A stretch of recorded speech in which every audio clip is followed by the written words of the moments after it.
Welcome to the Printer Prop Shop. I'm Michael. So today we have the Wingman. This is from Apex Legends. I haven't played the game a whole lot. I was scrolling through Thingiverse and I came upon the file. I wanted to do some kind of prop that was from a video game. I've got another one that is currently printing right now. So this was my in-between project and I wanted to show it to you. It is a relatively quick video this week. The print came out just fine. I did have some issues connecting the front of the body to the back of the body, and you'll see that in the video. But relatively, most of the things worked out. I mean, it was fairly simple build. I didn't even include much of the printing because I didn't have to cut it up. It was already in pieces. And there's even assembly instructions you'll see. So here's how I did it. So as I was scrolling through Thingiverse looking for some kind of prop to make, I came across this Apex Legends Wingman weapon. So again, I'm not a huge player of this game. I think maybe I've played it once or twice, but I thought it was a really cool design, and the stand I'll probably make eventually, just not today. The pieces all went together fairly well, as you can see, detailed instructions, and even had pins that held it together. However, I didn't use any of the pins. So like I said in the intro, I was focusing on the painting of this. The barrel I actually started first because it sits inside of a container. So I wanted to go and start on that and get that painted because it would be too difficult to paint while I was inside of that. And I used a matte black paint, the Tamiya paints I have for airbrushing. I didn't use the US art supplies this time on the black because I didn't have a matte and I didn't want to go over it with a matte coat before I started painting anything else. Went on relatively smooth, didn't have any kind of issues other than a little bit with my airbrush here and there. But it did come out fairly good. I think it looks more like a barrel. And I'm not going with too many conventional colors on this one, except for this matte black and maybe some silver. So, as you can see, it's starting to look like a weapon. The only thing that I've got going on right now is, and you'll notice this if you ever print out connecting pieces, like parts that are already cut up and you need to assemble them. Sometimes when you print them in resin, or even PLA for that matter, they sometimes just don't fit, and it's not an issue of the designer. It's more in the fact, especially with resin, is things tend to change when you start to cure them. Sometimes, like if you can over cure, just to let you know, it will fade your colors and things like that, especially if you use white PLA or white resin. It'll fade the color or kind of orange it, and it changes the aspect of it. So what I've got going on is right here. And what it did is, for one, it didn't print out very well. And for two, the actual handle here printed off a little bit larger, so the pieces didn't intersect. So I had to sand this down a lot and put some filler on it already. And there is still a gap here, but I wanted to keep a gap because most chambers, especially revolvers, have a little gap there because you wouldn't want them rubbing right on it. So I did leave the gap. Everything else met up just fine. So this here I'm gonna have to fill in and then remold a seam, if that makes sense. So it'll look like the pieces there completely, but it'll just look better in the end, especially on this side. This side has a larger gap, so what I'll do is I'll fill it in and then remold the seam. So it will still be one piece, but it'll have more of a seam to it. So that's what I'm about to do. So I busted out the finishing tube of wood filler that I like to use. I call this my finishing tube because it's in smaller amount. It sands a little bit different than the larger tub. So I went and put it all in the little groove there that I had a space in. and just gave it a little bit of sanding and filled it all in as best I could, just so you wouldn't see a gap there and it would be attached. I super glued it before that. Then I just went back over it with my little pliers right there, my little nippers, and made a seam for it. And as you can tell in the finished model, it came out fairly well. I'm pretty proud of how I put in a seam in there. So if you watch my channel at all, you'll know that I go over resin prints or anything that kind of has weathering to it with a matte black or some kind of black in seams. Now this for me covers a couple of different things. What it does, those seams are there and you're not going to avoid them unless you fill them in. So the best thing I can do is fill those in with black so it actually has some kind of pattern to it that fills in that blank spot. And if I was to go and paint it in regular color, then it just wouldn't match, and this gives it a little bit more depth as well. And it outlines the project. Helps for weathering, shows some depth. I always feel it gives kind of a comic book look or like an ink look with all that outlining. I'll have to finish one like that one day. Now it's on to putting some actual color on here.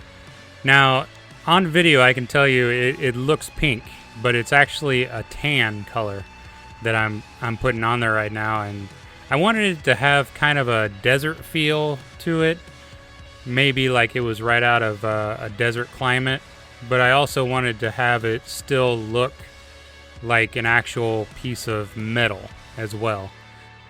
Now if you notice, when I paint on the actual color of the whatever I'm painting, I'll go all the way up to those black outlines and sometimes even go over top of them. If you go over top of them, it will bleed through if you go over fairly light. And if you notice at the end, towards the end of the barrel cover there, I actually go over it a couple times, that seam down towards the bottom, but I'm going over it very light, not a heavy coat at all. And you can still see that black outline through it. I think it's a cool process myself. I then moved on to the handle. Now the handle I didn't want to look metal. I wanted to look more like wood or leather or something of that nature that didn't have a metal look to it. And I'm really pleased on how it came out, because it looks more leather than it does any kind of wood, and it looks almost like it's kind of a wrap in some kind of aspect, you know, like someone took an actual piece of leather and wrapped it around it. Now the actual metal pieces that I wanted to look like metal, I used an actual gunmetal type look. It was a gunmetal paint, and it had a little sparkle to it. I did dull it down with a little bit of black, but it does give a nice shine to it that kind of offsets the kind of tan look and the brown leather. So, and again too, by doing that, I went all the way up to those black outlines, and at some points I went over the top of it, especially where you see I went over the Wingman lettering and the little logos. Those I actually went over very light with the gunmetal color, and I made sure to stay away from those pieces top and bottom that I was keeping black. But I wanted a more rough look, especially on the bottom, because I figured the person that would be carrying this would probably most of the time carry it two-handed and be firing it two-handed. That's the way I would kind of look at it, because it's a very large weapon. Now, most of the time I get a lot of criticism on the colors that I choose, and honestly I really don't care. It's my product that I'm making, and I like colors that I like. I like color combinations that I like. So with this, I wanted a pop of color, and I chose to go with blue. Blue's one of my favorite colors, and I went with a bright blue. Not only that, it draws your eye to it, and it gives a focal point that kind of just pops out at you. And people may judge my color schemes, but I'm always going to stand by them. I love having things that are totally different, and I wasn't making this to spec. I wasn't making it directly as the game says or anything like that. In fact, I think you have different color combinations, I'm sure, in the game for this particular weapon. So I'm very happy with how it turned out. So what I attempted to do was to put resin into the inlay of the handle. It didn't turn out very well. It kept getting air bubbles underneath it, and I think it's because I don't have a box big enough to put this in to actually have UV and sunlight is shining on it, as opposed to just straight up UV, and it's probably doing the top surface before it can get to the bottom, and that's causing an air bubble. It happened at least 3 or 4 times, and if you do anything too many times, all it is madness if you keep repeating it. So what I'm going to do now is just do the Wingman lettering in blue dye, and we'll see how that turns out. Now here I've got my blue resin right there, and I just simply used my X-Acto knife and kind of scooped it up at a drop at a time and just dropped it in the lettering like I did on my my ooze container. And it worked out relatively well. It didn't have a problem. Enough fell into it, and of course on top there was some more, but it's easily wiped off with just a paper towel. And I took off that top surface, didn't have any issues with it coming off, and it didn't pick it up from the lettering. And that's probably one of the easiest ways I can do it right there. Now this is really for safety. So what I did was put foil on the end of the barrel and simply just brushed resin over it and then held it in the sunlight to let it dry fast. Now, what am I doing here? What am I making? I'm making an actual safety cap for the end of the barrel. Because if you're a weapons wrangler or anything like that, or someone who has to deal with weapons on set, or you're simply making this for your movie and you're transporting, the last thing you want is a weapon that looks real. You don't ever want that. So what you do is you take something like this or any kind of weapon that you may have, and you build some kind of end cap or something you can remove right as you're getting ready to film that is a bright color, so that if someone was to see it, they would know that it's not real. And that's how I did it, guys. So it was pretty straightforward, like I showed in the video. The only real problem I had was connecting the front to the back.